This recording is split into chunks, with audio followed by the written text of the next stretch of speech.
Hello, everybody. I just want to do a Yankees video. We lost out on Soto, obviously, as everyone knows. And I was originally like, it can't be about one guy. It can't be, um, you know, just Soto and, you give all the money and then we're going to have no money for anybody else. So the deal went down, and I didn't know a lot about the logistics of it. And little by little, it started to come in that we had given $760 million, and then the Mets had given 765 million with a lot of like incentives. They could have brought it all the way up to like $800 million. So in the end of the day, you really can't be mad at Cashman.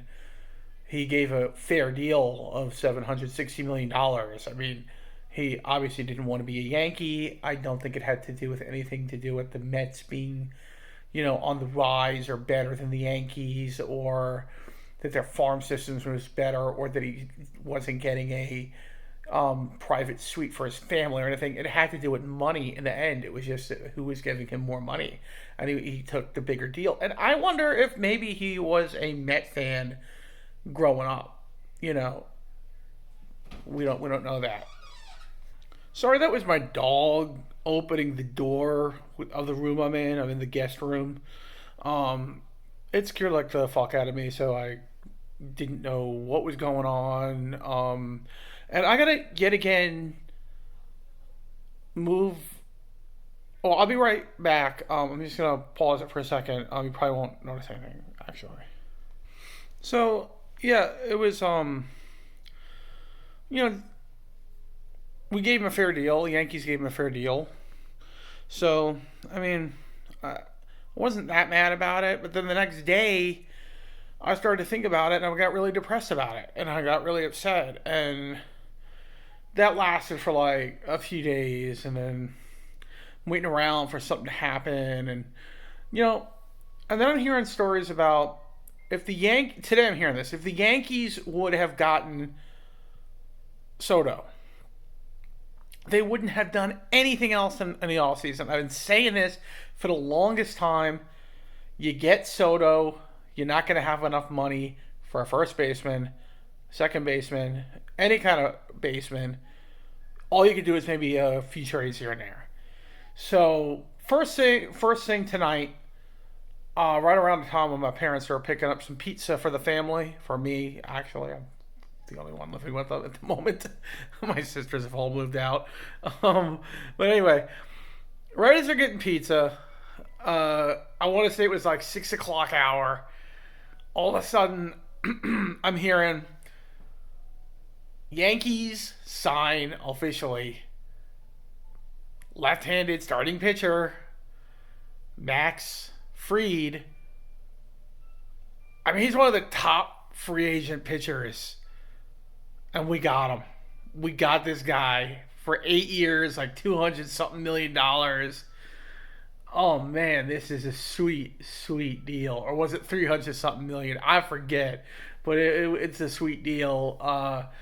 He has a no trade, a full no trade clause. There's no opt out clauses or anything in this contract or anything like that. This guy's a Yankee for 8 years, and I am loving it. He's a really good pitcher. He's a ground ball pitcher, but he can get his strikeouts too. He's a big game pitcher. He's pitched in the playoffs. I think he won a World Series with the Braves a few years back.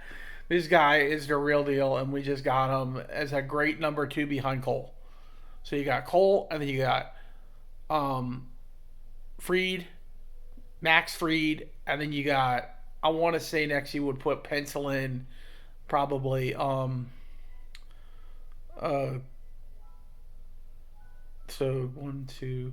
Next you would pencil in probably Rodon, and then you pencil in probably Heel, unless we trade him or something, and then Clark Schmidt, and then maybe you trade Stroman and Nestor Cortez. You know, package him in a deal with some prospects. for maybe Cody Bellinger. That would be what I would do. Or that guy Tucker from from Houston, but I don't think they're gonna trade him. I think they're gonna keep him, from what I'm hearing. So I think, and then there's talk that we could get, what's his name, Christian Walker, is that his name? From the first baseman, power hitter, great defense from the